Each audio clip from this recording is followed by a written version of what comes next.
Hey guys, so I honestly don't know if posting this is a terrible idea, but me and my boss found something a few days ago and things have been getting weirder ever since.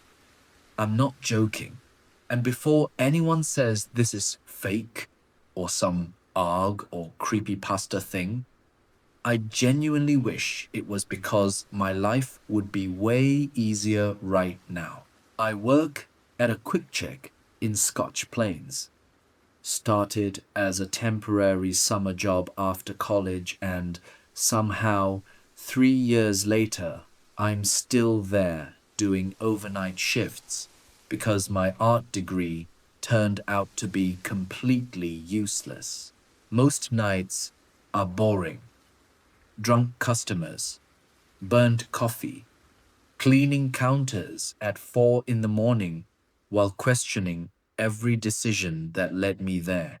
That morning started the exact same way. Around 5 a.m., the store had been empty for maybe half an hour, except for Dale buying his usual coffee. Then my boss, Mike, walked in, stopped near the counter, and immediately started sniffing the air. Jay, did you spill something? He asked. I laughed at first, but then I smelled it too. Something rotten. Sweet and sour at the same time. Like spoiled meat left in the sun. Mike grabbed a broom and started checking around for a dead rat while complaining about how much money he spent on pest control. A few minutes later, he called me into the storage room asking why there was a weird stuffed animal sitting on the table in the back. He said it smelled awful. I figured maybe Kevin from the night shift left something weird behind, because honestly, that wouldn't even crack the top 10 strangest things he's done. Mike told me to throw it away. I grabbed a trash bag and walked into the storage room. But when I got there, the thing was gone. Mike swore it had been sitting right there seconds earlier. We were arguing about it when we suddenly heard this soft, bubbling sound from above us. We looked up and both froze instantly. Attached to the ceiling was this pale gray creature with 5 long tentacle-like limbs stuck against the tiles.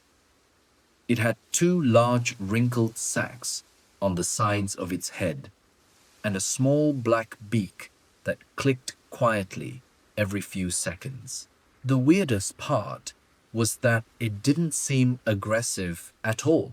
It just hung there, watching us, even though it didn't appear to have eyes.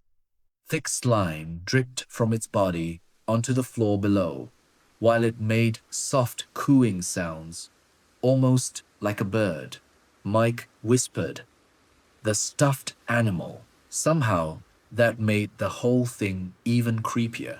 Instead of attacking us, the creature slowly climbed down onto the table and started moving one tentacle through the slime it left behind. It was drawing something.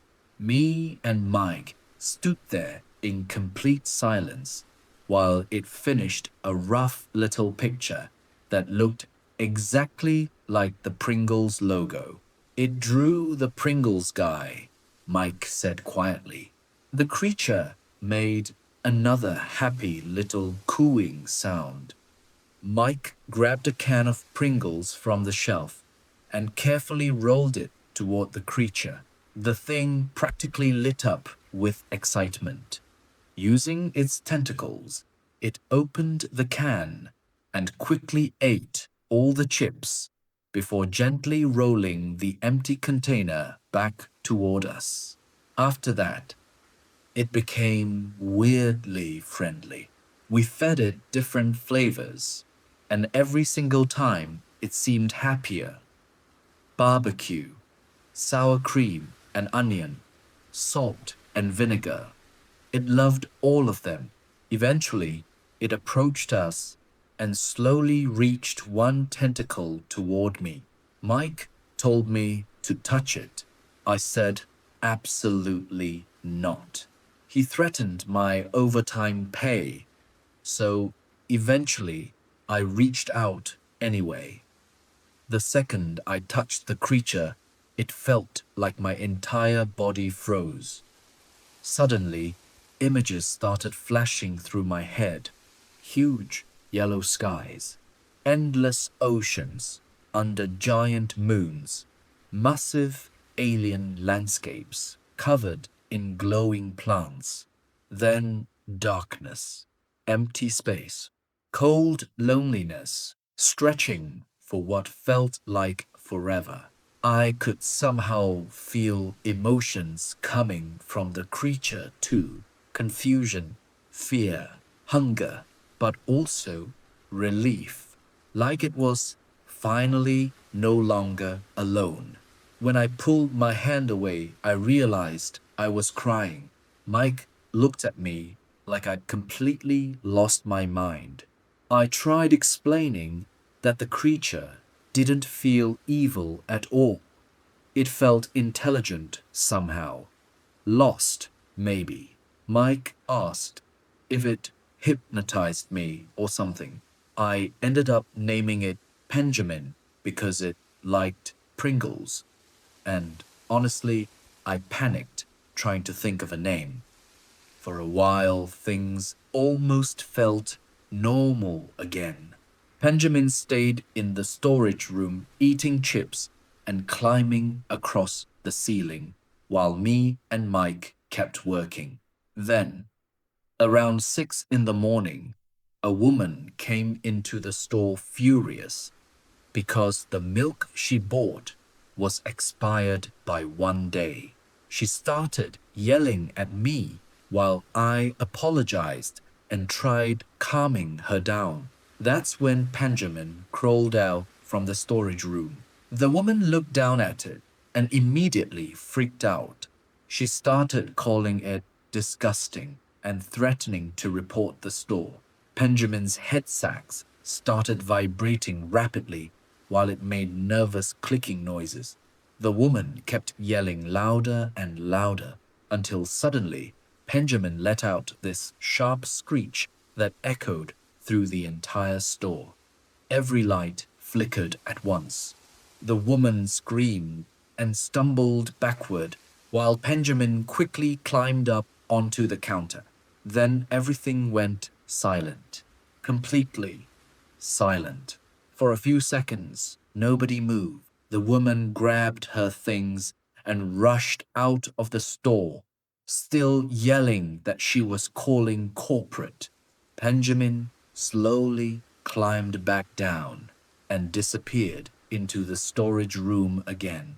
Mike and I just stood there, staring at each other, trying to process what happened. A few minutes later, all the electronics in the store started malfunctioning. The coffee machines shut off, the lights dimmed, even the security monitors started flickering with static. Then one of the cameras briefly showed something standing outside near the gas pumps. Another creature, taller than Benjamin, watching the building completely motionless. The image disappeared almost instantly. Mike thought it was a glitch until we heard tapping sounds coming from the roof above us. Slow, rhythmic, like something crawling around up there. Benjamin started cooing softly from inside the storage room, like it recognized whatever was outside. We locked the front doors and stayed inside until sunrise, listening to those sounds moving around overhead. Right before morning, the tapping finally stopped. When we checked outside, there was thick slime spread across part of the roof near the back alley and strange marks leading toward the woods behind the store. Benjamin has stayed hidden most of the day since then. But last night, while closing up, I noticed something scratched into the storage room wall in slime. It wasn't random, it looked deliberate. Four tall shapes standing together beneath a dark sky with a single arrow pointing toward our town. Mike thinks we need to call somebody. Government, police, literally anyone. But every time we mention getting rid of Benjamin, the creature starts making these sad little noises and hiding in the corner like it understands us. I know this all sounds insane. Trust me, if someone posted this online a week ago, I would have laughed too. But I swear, this is real. And right now, while I'm typing this from my apartment, I can hear soft tapping sounds coming from somewhere outside my window again.